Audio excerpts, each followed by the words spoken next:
بسم الله الرحمن الرحيم. الحمد لله رب العالمين، والصلاة والسلام على خير خلق الله محمد وعلى آله وأصحابه الكرام وتابعيهم بإحسان إلى يوم الدين.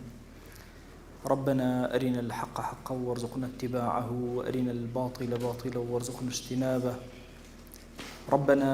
آتنا في الدنيا حسنة وفي الآخرة حسنة وقنا عذاب النار. بەڕێزان و خۆشەویستانم،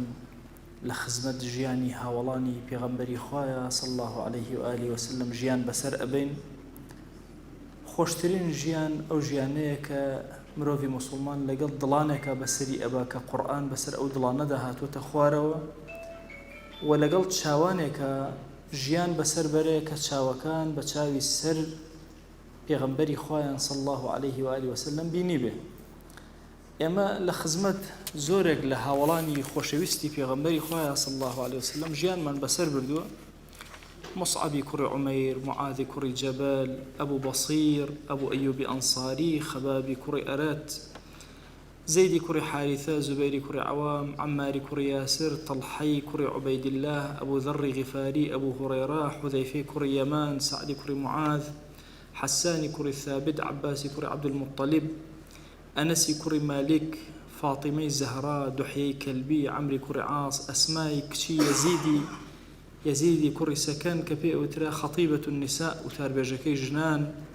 ئەبوو عوبەیدەی کوڕی جەراح، عەبدوڵڵای کوڕی مەسعود، ئەبوو سوفیان، مغیرەی کوڕی شوعبە، ئەسمای کچی ئەبوو بەکر، سەعدی کوڕی ئەبی وەقاس، سەلمانی فارسی، سەعدی کوڕی زەید،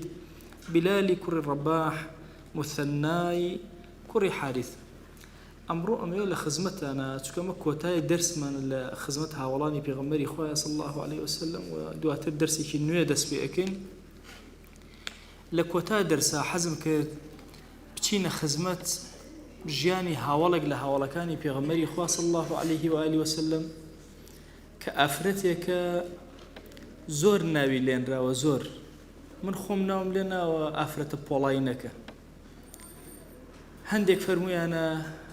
فەرمویانە شمشێر بەدەسەکەی پشتی پێغەمبەری خوا صلی الله عليه وسلم. هەندێک فەرمویانە ئەو ئافرەتەی هەموو صفاتی کەماڵی پیاوانی تیا بوو. ئیتر زۆر وەصف و سەنای ئەم ئافرەتە کراوە. ئەم ئافرەتە حەدیدی و ئاسنیە بریتێ لە عەمارە. عەمارە ناوی نەسیبەیە. زۆر کات لە کتێبی کوردی ئەنووسێن نوسەیبەی کچی کەعب. نوسەیبە غەڵەتە، نەسیبە ئەخوێندێتەوە. نەسیبەی کچی کەعب ئەنساریە، خەزرەجیە، لە تیرەی بەنی خەزرەجە، چونکە ئەنساریەکان ئەوسیان هەیە و خەزرەجیان هەیە. ئەم لە خەزرەجیەکانە. تەنها ئەمەندە نییە ئەم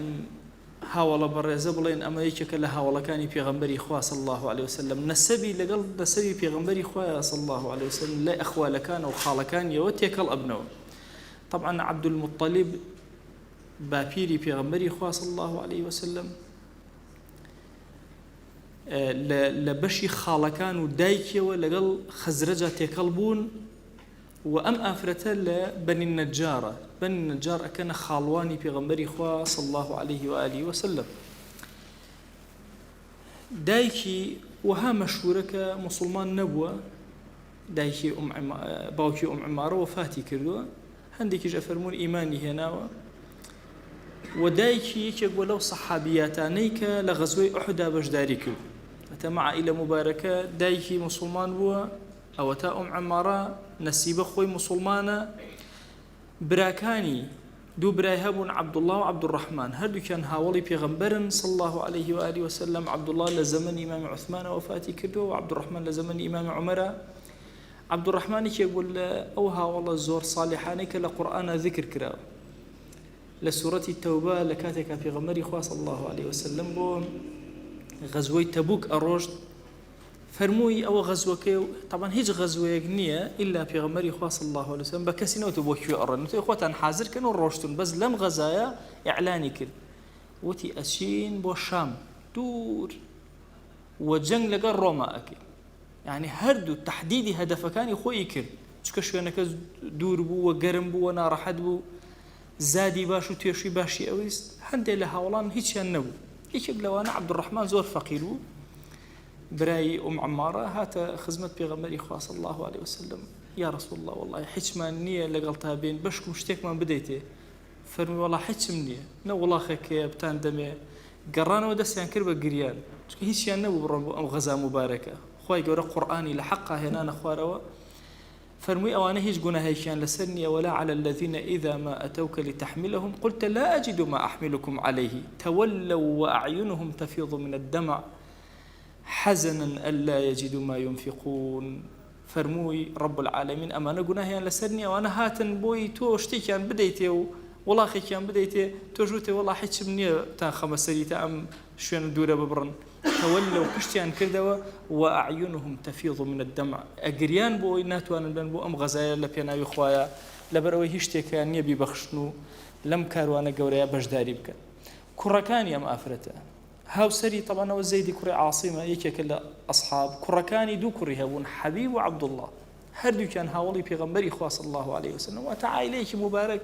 همويان بدوري بيغمبري خوا صلى الله عليه وسلم يعني بابولا آسات شون دوري چرايق أدا أهو دوري بيغمبري خوان داوة صلى الله عليه وآله وسلم يكيك لو أفرتاني لأوائل خلق مدينة كمسلمان بو أم عمارة طبعا نسيبة يكيك لو أفرتاني حفتا دو صحابة لبيعتي دوما هاتن بيع عقبي دوم هاتن بيعتي عن داوة بيغمبري خوان صلى الله عليه وسلم يكيك لم دو أفرتا بريتيبو لا نسيبة أم أفرتيك أمر إما لخزمة حياتك يا أوستي طبعا ما أفرته لغزوة كان لغزوة أحدى بجداري كردوا لقريضية بني قريضية لخيبرة بجداري كردوا لبيعة الرضوان بجداري كردوا لفتح مكة كردوتي لحنينة كردوتي لمعركة يمامة كردوتي طبعا ما أفرته يكيق لشت زور قرنق ثاني أوي مجاهدي كي زور قوري بالواني كي زور قوري وينهم لنا أفرته بولاينك أم كارانيك أم أيكا زۆر کات بە پیاوانی زۆر بلیمەت نەکراوە سەرجدا ڕایکێشم بۆ هەندێک لە مەواقیفەکانی لە خزمەت پێغەمبەری خوایە صلی الله عليه وسلم یەکەم ئافرەتێکی زۆر جەریئە و زۆر حەزی بەوەیە کە کاری زۆر قورس جێبەجێ بکە طبعا پێغەمبەری خوا صلی الله عليه وآله وسلم لە فەرمایشتێکا فەرمێ النساء شقائق الرجال ئافرەتان شقیقەی پیاون طبعا شقیقە بە برای دایک و باوکی ئەوترێ يعني چۆن دوو برا پێکەوە چۆنن سێوێ چۆنەکەی بەدوولەتەوە ئافرەتان و پیاوان بۆ شێوازن هاوتا و هاوشانی ئەوانە ئەم ئافرەتە طبعا سەیرەکات طبعا ئەحکامی شەرعی لە ڕووی کەرامەتی ئینسانیەتەوە ئافرەتان و پیاوان مساوین لە شەریعەتە لە ڕووی ئەرکەوە هەندێک ئەرەکەیە لەسەر ئافرەتان نییە هەندێک ئەرەکەیە لەسەر پیاوان نییە هەندێک خصوصیەتی شێ ئەدرێ بە ئافرەتان هەندێک خصوصیەتی ئەدرێ بە پیاوان ئەوە خوای گەورە خۆی تەحدیدی کردووە یەکێک لەو خصوصیەت و تایبەتمەندیانە بریتیە لەوەی کە پیاوان جیهاد لەسەریان واجبە ئافرەتان لەسەریان واجب طبعا ئەم حاڵەتە کە ئافرەتان جیهادیان لەسەر واجب نیە ئەوانش ئەجریان ئەوێ پێویستیان بە ئەجر هەیە بە دوای ئەجران ڕائەکەن بۆیە نەسیبەیەتە خزمەت پێغەمبەری خوا صلی الله عليه وسلم ئەڵێ یا رسول الله من أزانم أو زماني عربي طبعا هركاتي مثلا قريسة من لم مجلسا مثلا بعربي قسم كرداي همو صيغي مذكر بكارينا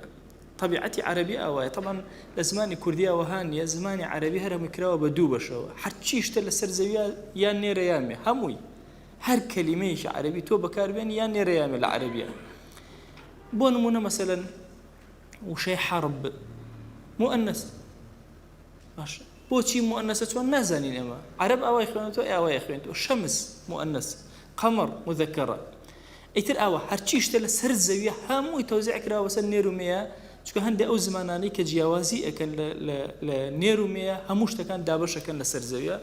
وهمشة التغليب للمذكر له زمانك همشة صيغة مذكر بكار هاد مؤنث جوجيري أجاجي أبيتو أم أفرتيد الله أي بيغمري خاص الله عليه وسلم ما أرى كل شيء إلا الرجال حرشي أبينم أو آياتانيا باسي جنگ وجهاد وقتال وهم باسي بياوكا يخو باسي جناني تانية وما أرى النساء يذكرن بشيء نابينم أفرتان باز بكرين طبعا أزاني أفرتان أقريته بلام صيغي أفرتاني تانية لم كاتا آياتي في بيروزي قرآن يتخوارو إن المسلمين والمسلمات ركيانا كاتا رب العالمين مسلماناني نير ومسلماناني مي والمؤمنين والمؤمنات ئەوانەی کە ئیمانیان هەیە لە نێر و مێ والقانتين والقانتات ئەوانەی زۆر عەبدایەتیەکەن ئەو دوو شەمان هەیە لە عەرەبیە قانت و قانط قانت و قانط قانت بمعنى عابد قانط أو كسي مأيوس للرحمي خو جاري وين لدعاء اللهم اجعلنا من القانتين ولا تجعلنا من القانطين خويا كان بما يجرى العبد كان يخد ما يجرى لو كسان مأيوس للرحمي توشك الرحمي خو زور قورو برفري أفرميه أوانيك وقانت عابدا تشنير تشمي أوانيك صادق رازقون لقل خويا تشنير تشمي أوانيك صابر والصابرين والصابرات لنيرومي والخاشعين والخاشعات أوانيك لنيوجكاني أنا زور خشوع بكارين لبردم خويا زور ملكتشن لنيرومي والمتصدقين والمتصدقات أواني بخشندية سواء نيرن يامي والصائمين والصائمات أو أفرتانيك وبرجوء ابن أو بيوانيك برجوء ابن والحافظين فروجهم والحافظات أواني داوين يخوان بباكجي يلنوا أبارزن لخرابكاري سواء نيرن يامي والذاكرين الله كثيرا والذاكرات هروها أوانيك وذكري خوا زور زور أكن لنيرو مي أعد الله لهم مغفرة وأجرا عظيما أو أخوائي قوري اللي بورديكي تايبتي بو أوانا دانا وباداشتكي زور قوري بو دانا مسلمان إيمان دار عابد صادق صابر خاشع متصدق صائم حافظ ذاكر همو أم صفتانا نيروميتيا مساوين أم آيات بمن الله هرشي أحكام شريعة نيرومي هردو كان أقريته إلا أو أحكام التايبتانا نبي كرب العالمين تحديدي كدو واجبي كدو لسر بياوان واجبين كدو لسر أفرتا أم أفرتا برزات دي قد بدأ لم جرأته لقلب يغنبري خواه صلى الله عليه وسلم أبينم هرشي اشتهر باسي بياوان أي باسي أفرتان آياتي بيروز لسر كلماتي أم أفرتا برزية أخواره سير صفاتي أم أفرتا بكان طبعا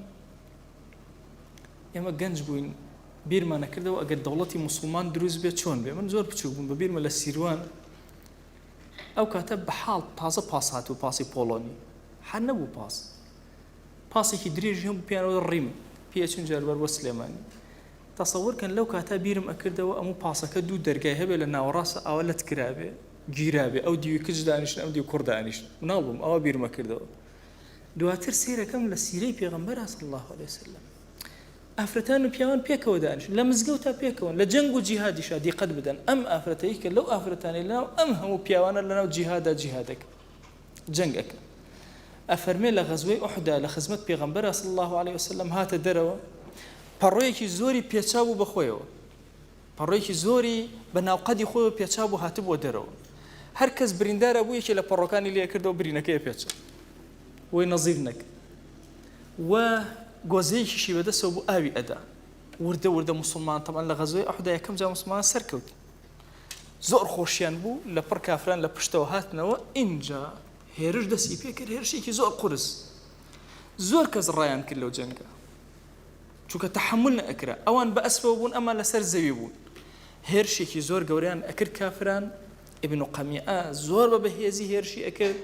بەخۆی ئەو چەند کەسێک کە لەگەڵیان بوون کە پێغەمبەری خوا صلی الله عليه وسلم شەهیدکەن و بکوژن کۆمەڵێکی کام لە هاوڵان بە دەوری خۆشەویستەوە مانەوە ئەمانە کێ بوون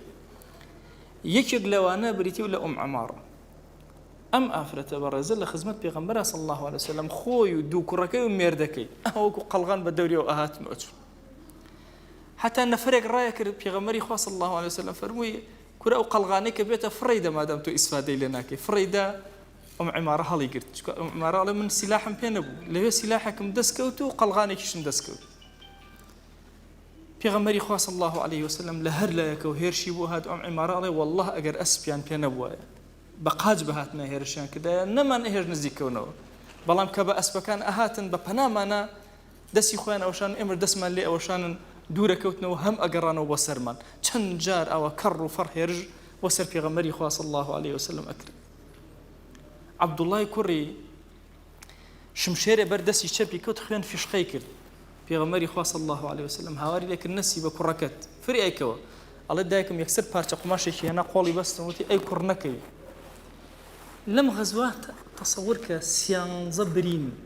سیانزە شوێنەوە ئەم ئافرەتە بریندار ئەبێ بەڵام ڕێگە نادا لخزمت پێغەمبەری خوا صلی الله عليه وسلم نشوستیەک بۆ خۆشەویست بێتە پێشەوە.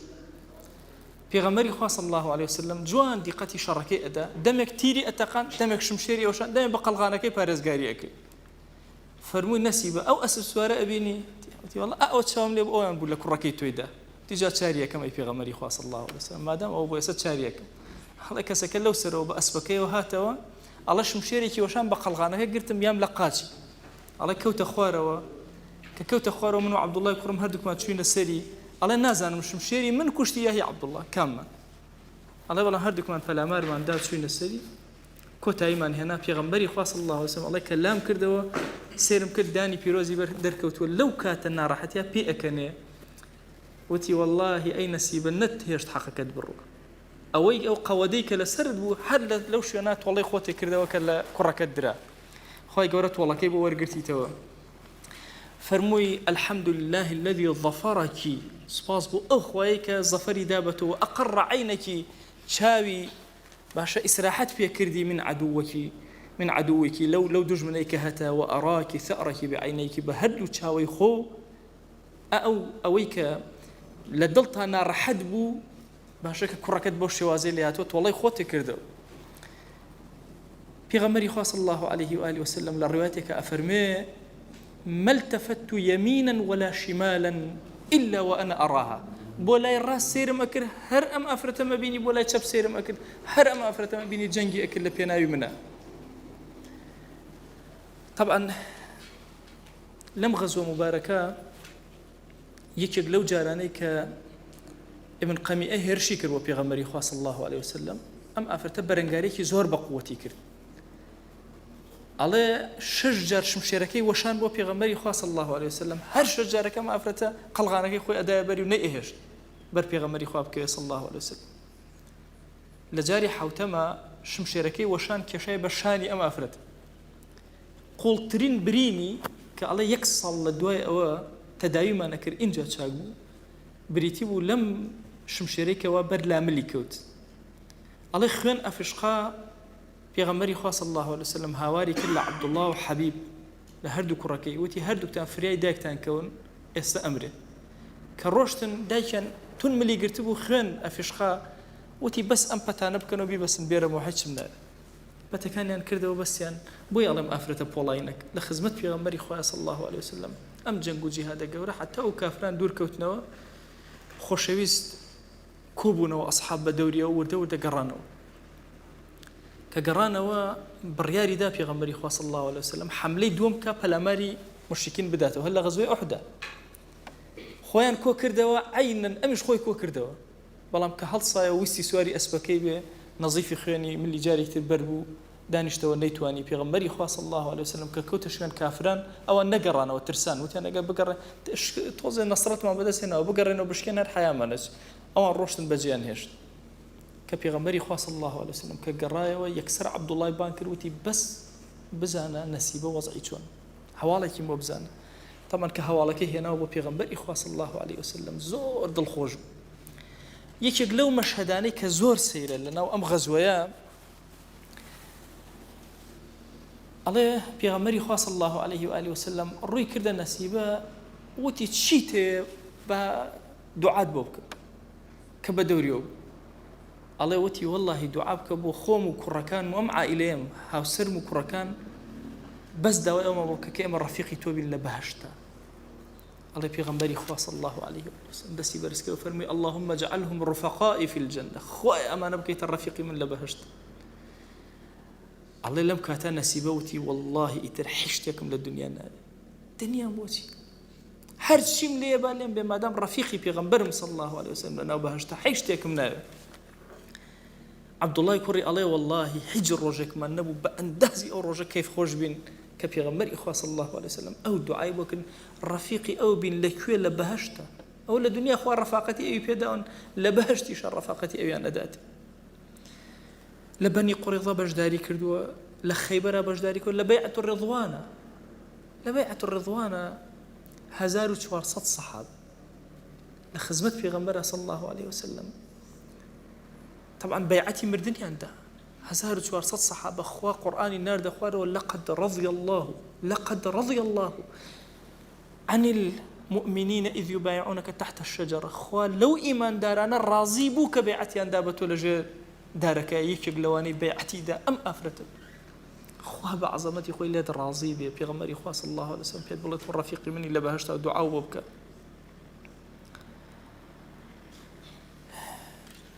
لفتح مكة باش داري كرت طبعا لهمو جنگ كان دي قلب لنا أما أفرتت تي قلب بيوان به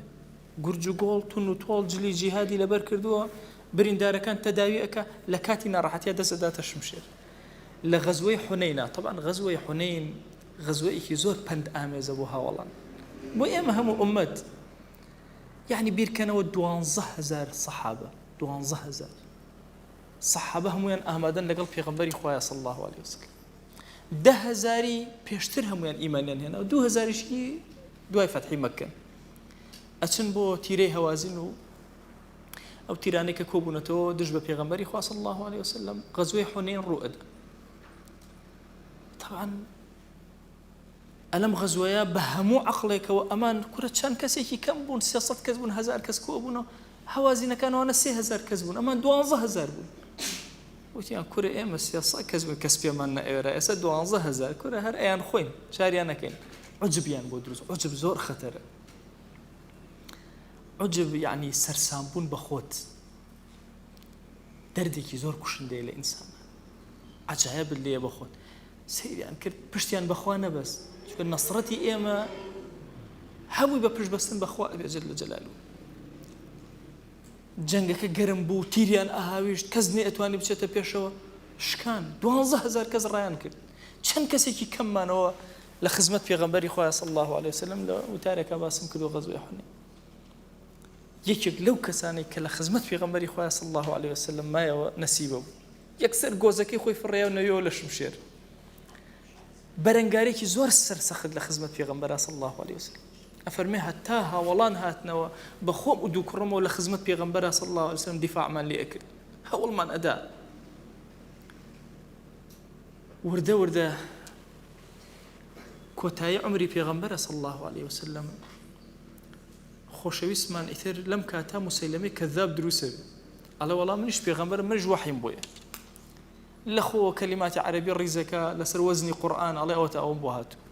الفیل ما الفیل وما أدراك ما الفیل ئیتر لە خۆ ئەم قسانە ئەنێ بەیەکەوە پێغەمبەری خوا صلی الله عليه وسلم ئاوا سەیرەکە لەناو ئەصحابە ئەمەوێ کەسێ بڕوان نامەکەم بەرێ بۆ ئەو پێی بڵێ بەشکم هیدایەت وەرگرێ دەی کێبی بە ئادەی حەبیبی کوڕی زەیدم بۆ بانکەن کوڕی کێ کوڕی ئوم عیمار کە بانگی ئەکەن ئەڵێن وەرە نامەکەی پێغەمبەر بەرە صلی الله عليه وسلم نامەکە هەڵ ئەگرێت و ئەڕوا موسەیلەمەش خۆی بە پێغەمبەر ئەزانێ و عەشرەتەکەی خۆی بە دەوریەوەن و ئەچێت نامەکەی پێغەمبەری خوا صلی الله عليه وسلم ئەخوێنێتەوە کە بگەڕێرەوە و پەشیمان بەرەوە با غەزەبی خوا بەسەر تا نەبارێ بگەڕێرەوە موسەیلەمەش ئەڵێ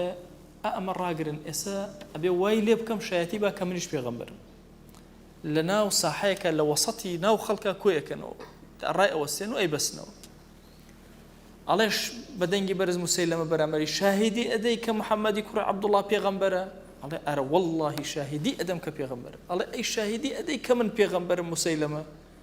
ئەڵێ وەڵام من دەمێکە کەڕوم نابیست ئەم جارە لێی دووبارە ئەکاتەوە هەروە ئەڵێ ئەڵێ ئاخر عقوبەیەکی زۆر توندەیە کەس عقوبەی وەکو توێ نەدرابێ ئەڵێت باش نابیست ئەڵێ بڕیار ئەدا دەستی یەکەمی ئەقرتێنن دەستی چەپی ئەقرتێن و ئەم جارە پێی ئەڵێ شایەتی ئەدەی کە محەممەدی کوڕی عەبدوڵڵا پێغەمبەرە صلی الله عليه وسلم ئەڵێ ئەرە وەڵڵاهی شاهیدی ئەدەم ئەی شاهیدی ئەدەی کە من پێغەمبەرم ئەڵێ نابیست ئەڵێ قاچی ڕاستی ببڕ ئادەی ئەم جارە دەستی ڕاستی ئەبڕن ئەم جارە قاچی چەپی ئەبڕن هەر چوار پەلی ئەبڕ دواتر ئەی خەنە ناو ئاگرەوە ئەی سووتێنە ئەم هەواڵە ئەگاتەوە نەسیبە ئەڵێن وەڵڵاهی کوڕەکەیان ئەبەو شێوازە کوشتی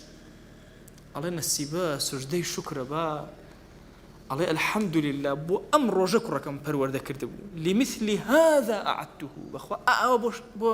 مهمەیەکی ئاوای پێغەمبەر صلی الله عليه وسلم پەروەردەم کردبوو وعند الله أحتسب يقينم هي الله إخوة بتأجر باداش بوم سيري أم غيرتك بين نو بيش شاي وخوتان كرة كتهبه ودو كرة هي باشە حەبیب و عەبدوڵڵا ئەمە حەبیبیان کە بچووکەکەیان و لە هەمووان و خۆشتر ئەوێ ئەبەو شێوازەی لێ بکرێ بەڵام تۆ بڵێ بۆ ئەم ڕۆژەم ئامادە کردو بۆی ئاوا جیهاد کە ئەوە مهمەی دین جێبەجێکە و چاوەڕێ ئەەکەم لای خوا پاداشتی وەرگرت. طبعا وفاتی پێغەمبەری خوا صلی الله عليه وسلم زۆر کاریگەری لەسەر خەڵکدانا بەڵام یەکێک لەوانەی زۆر متەئثیر بوو بریتی بوو لە نەسیبە چونکە کۆتا کەسێ شەهید بوو کوڕەکەی ئەو دوای ئەوە ئیمامی ئەوبەکر جێشی کۆ کردەوە وردە وردە قەرار درا جەنگی یەمامە دەستی پێ کرد لەگەڵ موسەیلەمەی کەذاب. نەسیبە ئەڵێت کە چوونە ناو جەنگەکەوە جەنگەکە زۆر سەرسەخت چەند هاوڵی قورئان لەبەر کار هەمویان وفاتیان کرد شەهید کران لەو جەنگە چەند هاوڵم ئەبینی لە پێش چاوی خۆم بە شمشێر و تیرەکانی ئەوان ئەکوژدان. ئەڵێ بڕیارماندا هێرشێکی زۆر بە قووت بکەین ئەڵێ یەکێک لە هاوڵان هەموو جێشەکەی بە تاغی تەنها مەشغوڵ کردبوو لەلایەکەوە ئەڵێ ئێمەش لە دەرگایەکە خۆمان کرد بە ژوورە ئەڵێ کە چوومە ژوورەوە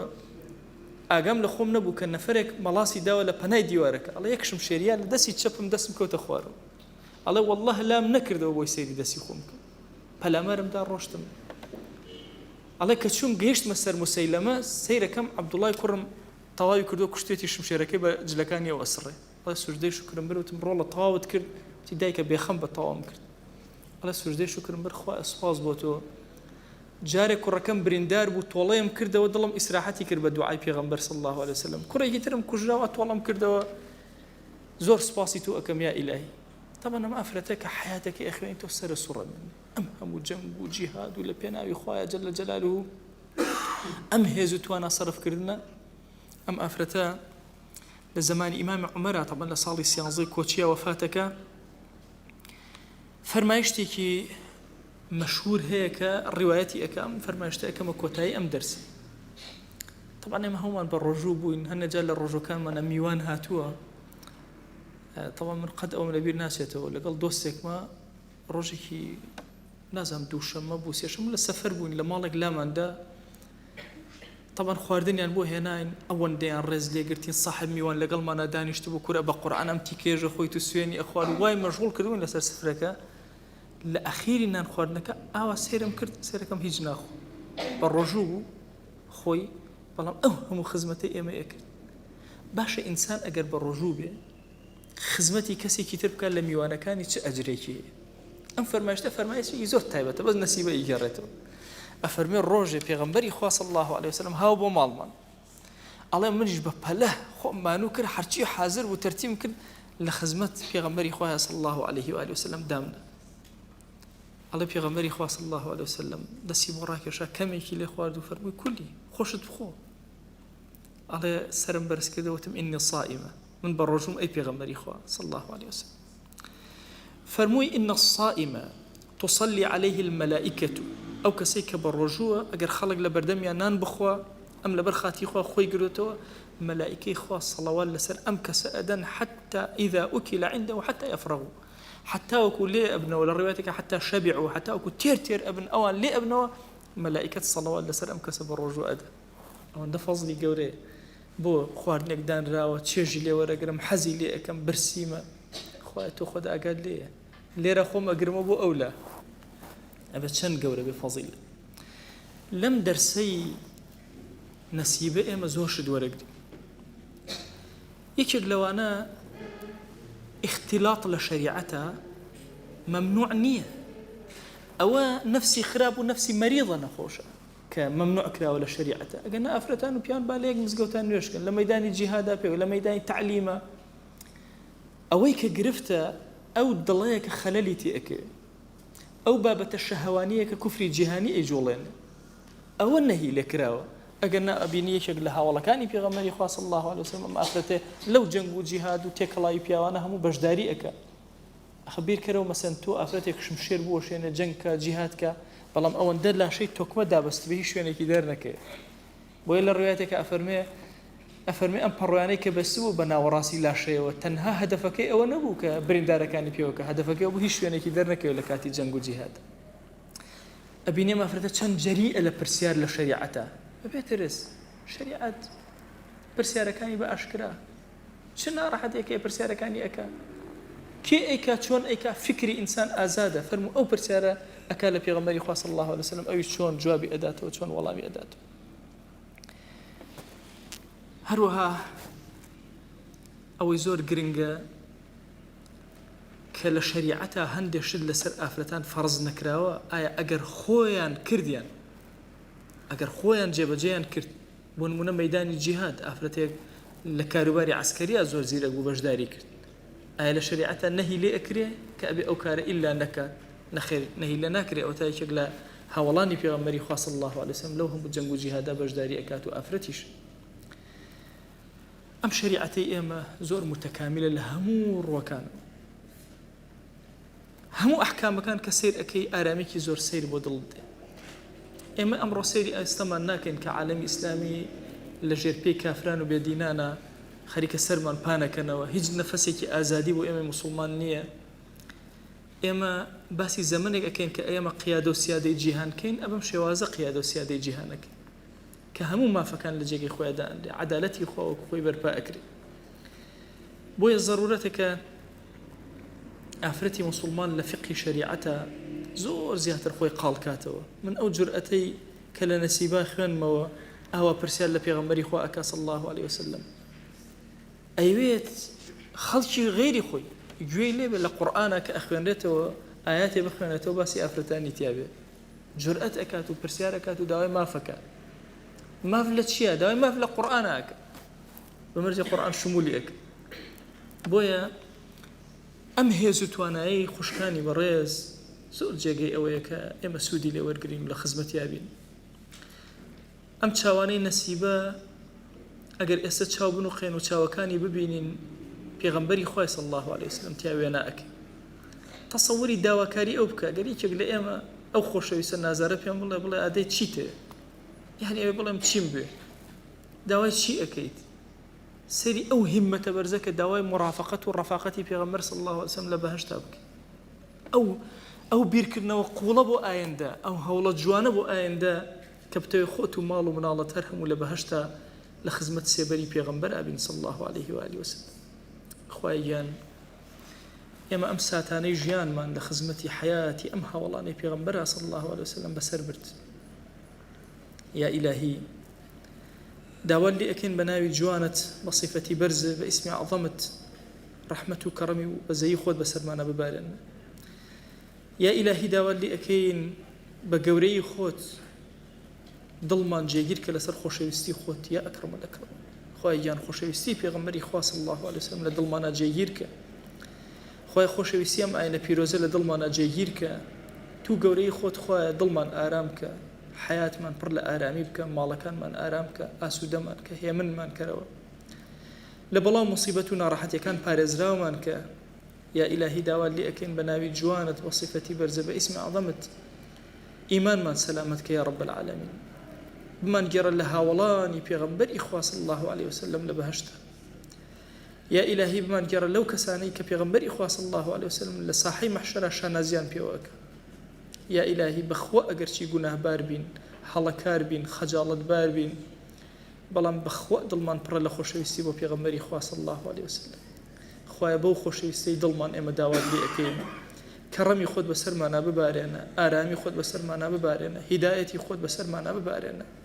عفو و عافیەتی خۆت بەسەرمانە ببارێنە. یا ئیلاهی لێت ئەپاڕێنەوە لێت ئەلاڵێنەوە دڵمان ئاوادە ئاودان کە بە نوری ئیمان یا رب العالمین. خوای گیان گرفتەکانی ژیانمان بۆ چارەسەرکە. ئێمە ماندوو بووین لەم ژیانە یا ئەکرەم الئەکرەمین هەموو شتێ بە دەستی تۆیە وا خۆماندایە دەستی تۆ تو خۆت کارەکانمان بۆ جێبەجێکە. دەی ئیلاهی سڵاوی ئەم مەجلیسەی ئێمە بگەێنە پێغەمبەری خوا صلی الله علیه وسلم یەک ناومان لە خزمەتیا بێنە یا ئەکرەم الئەکرەمین. خوایە ناوەکانمان لە خزمەتیا بێنە یا ئەکرەم الئەکرەمین. خوایە داوا لێ ئەکەین بە ناوی جوانت بە صیفەتی بەرزە بە ئیسمی عەظەمت داوا لێ ئەکەین هەموو ناڕەحەتی و ئێش و ئازارەکانی ژیان کە بینیومانە بە ئەجر و پاداش بۆمان بنووسە. یا ڕەبی خوایە ئەو نەخۆشیانەی هەمانە پێی ئەزانین پێی نازانین خۆت شیفامان بۆ بنێرە. تو گەورەی خۆت لەم دنیای دەرمان مەکە بە ئیمانەوە نەبێ. یا ئیلاهی زەلیلی سەر جێگەمان مەکە محتاجی دەستی مرۆڤمان مەکە یا رب العالمین. یا ئیلاهی داوا لێ ئەکەین زەلیلی ناو گوناهەکانمان مەکە بەزەی بەسەرمانە ببارێنە عەفومان کە ئەم دەرسانەمان لێ قبول کە یا ئەکرەم الئەکرەمین بەرەکەت بەسەر کاری ئەم ڕێکخراوە بارێنە یا ئەکرەم الئەکرەمین خوایان ئەو بەڕێزانە یەک لەحظە یەک چرکە سات لەگەڵمان بوون سەواء متابعیان کردوین لە کەناڵەکانەوە یانە ئەوتە لە حضوریان هەبوو لە دەرسەکانە یا ئیلاهی ئەم دەرسانە بکەن نور و ڕۆشنایی بۆ ژیانمان بۆ ناو گۆڕمان بۆ ئاخرەتمان آمين آمين والحمد لله رب العالمين وصلى الله على سيدنا محمد وعلى آله وصحبه وسلم تسليما كثيرا أبدا إلى يوم الدين خواهي قول لقناه من شوء وجبوره خواهي قول لما قبولك